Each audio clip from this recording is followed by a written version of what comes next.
Reddit, what is your most disturbing, creepy, or scary real story? The last story is the most unbelievable. About 2 years ago, I was driving home from a family reunion pretty late at night, and the drive was about 2 hours. I didn't stay the night because I had to be back for work the following day. Most of the drive was on roads with dense bushes and trees on either side, the real creepy ones you see a lot in movies. Anyway, I had been driving about 45 minutes, and I was starting to get really tired. You know how sometimes you just suddenly become really tired, out of nowhere? Well, yeah, that happened to me. I knew I wasn't going to last, but I didn't come across any place that I felt I could park and safely sleep. Anyway, after it became clear to me that I wasn't going to find a place to pull up, and my tiredness wasn't going away, I did something very questionable. I pulled over to the side of the road onto the grass, behind some bushes, to try and hide my car from anybody else who was going to come past. The roads weren't empty. I came across another car every few minutes or so. I made a mental note that the time was 11:22 and then fell asleep. Sometime later, I was awoken by a scratching sound. I looked at the clock, 11:50. The sound stopped after a few seconds, and because I was still extremely tired, I didn't bother looking around and simply went back to sleep. I was later awoken by the same sound, and it was now 12:40. This time it really freaked me out because the sound didn't stop. The thought ran across my mind that it was just an animal inspecting the car, but why would it return almost an hour after it had left the previous time? I looked in my rearview mirror and just managed to catch a glimpse of something running away into the forest. Now, at the time, I thought it was the damn hook killer. You know, the one that scratched that couple's car and then slaughtered the guy when he got out to investigate? Fuck that, I thought to myself, so I got the hell out of there. There was a bend no more than 100 yards up the road, and as I came around it, there was a fucking car, parked off to the side of the road with the driver's side door opened. I slowed down just to look to see if anyone was in there. There wasn't. Then I looked in my rear-view mirror. I didn't see anything, and all of a sudden, this guy comes sprinting around the corner. He starts screaming at me, shouting stuff like, "Hey! Hey you! Get the fuck out of your car! Now!" I noped the fuck out of there and sped off. I never saw the guy again. Moral of the story? Don't fucking sleep on the side of a deserted road. I had awesome parents who let me sleep in the living room on weekend nights when I was very young, because my sister was a light sleeper, and I could stay up until dawn. But of course I always end up sleeping on the couch, because Nick at night made me tried. So, one night I wake up to the prickly feeling, like an instinct, just bolted into a sitting position and stared out the front window. We lived in rural Georgia, so you can imagine the magnitude of trees.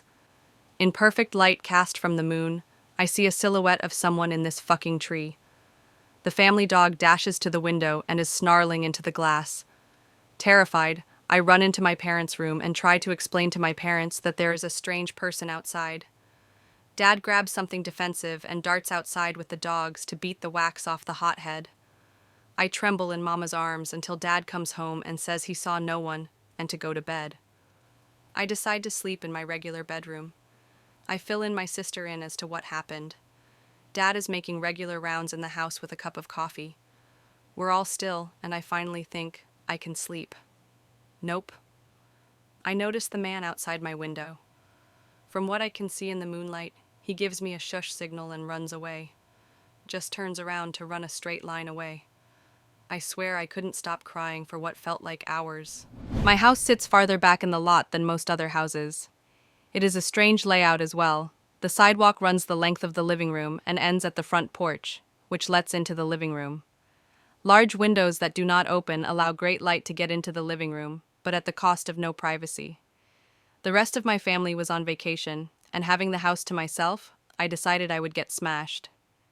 Well, I pass out on the couch in the living room at about 9, when I realized I was too scared to walk back to my room. The couch is right underneath these big windows. I woke up suddenly, not knowing why. I had a severe case of the chills, and I could not figure out why. Then the banging started. It came from right above me. I did not move, but I opened my eyes and looked up at the window. Someone was standing there, pounding on the glass. Without moving, I looked at the cable box. It was around 3 in the morning. The banging continues. Then it stopped suddenly, but I still did not move. Suddenly it commences again, coming from two different directions now. Someone is banging on the window, and another person is banging on the front door. They kept doing it, would not go away. Finally, after about 40 minutes, they quit. It was the most terrifying event I can recall at the moment. It made me a nervous wreck after that. I called a friend the next day to see if he would come over and stay for the rest of the week, and his response was, "What the fuck for? So that we can both be murdered in our sleep? Thanks a lot, asshole." I was 17 and had just gotten my license. Back in high school, my friends and I had made it a mission to find abandoned houses to throw parties in. We had a few good candidates, but the mother lode was this house I would pass on my home from work. It was an undeveloped shell of a huge home with a large property in the back. I had told one of my friends about it, and one day before we went to see a movie, I took him to the house. It was about dusk in summer, so I had my headlights on. I pulled into the front of the house, and we were there for like 10 seconds tops before we pulled back to go to the main road. A minute later, this big truck pulls up behind us with its high beams on and riding our ass. My friend and I took note of it, but paid it no mind as we headed back to the main road. At the light, I turned right, but the truck cut through the gas station at the corner and blocked us off. Out of the truck comes this big hulk of a man, and my friend and I are shitting our pants. He raps on the window and I roll it down. Now, the really freaky part is that this a busy road, and now there was no one in sight. He asks us what we were doing at the house, and I quickly lied and said we were making a U-turn. He stares at us for a few seconds, smiles, and sends us on our way.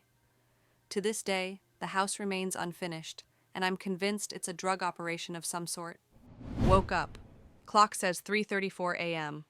I'm 17, and in my bedroom, it's pitch black, but I hear some rattling downstairs. Terrified, I quietly tiptoe to my parents' room. Weird, it's empty. Where are my parents at 3:34 a.m.? Go upstairs to my brother's room. He's usually awake all night, but while the light is on, no one is in the room. So I guess whatever those noises are downstairs, it must be them. Why are they awake? Maybe someone died. I go downstairs. In the middle of my living room is what looks like two men stealing our TV. No one else is in sight. I run upstairs as quietly as possible, shut and lock my door. Suddenly there's banging on the door. I wake up. It was a dream, and the relief washes over me. I look over at the clock. Weird coincidence. It's 3:34 a.m. I'm shaking, but decide to go downstairs to prove to myself that everything's fine. I go downstairs. The two men are in my kitchen, screaming at my parents and brother. I run upstairs to my bedroom and lock the door. 10 seconds later, I hear banging. I woke up. It's 3:34 a.m. This time, I had actually woken up, and I don't manage to fall back asleep for about 36 hours. Edit. Lots of responses about lucid dreaming here. I spent most of my teens and early 20s as a lucid dreamer, discovering the techniques after a childhood plagued by very frightening sleep paralysis. I found a message board back in 1998, where I learned to at least have fun with it. The above story wasn't a sleep paralysis experience, but it was typical of the kinds of nightmares I used to have.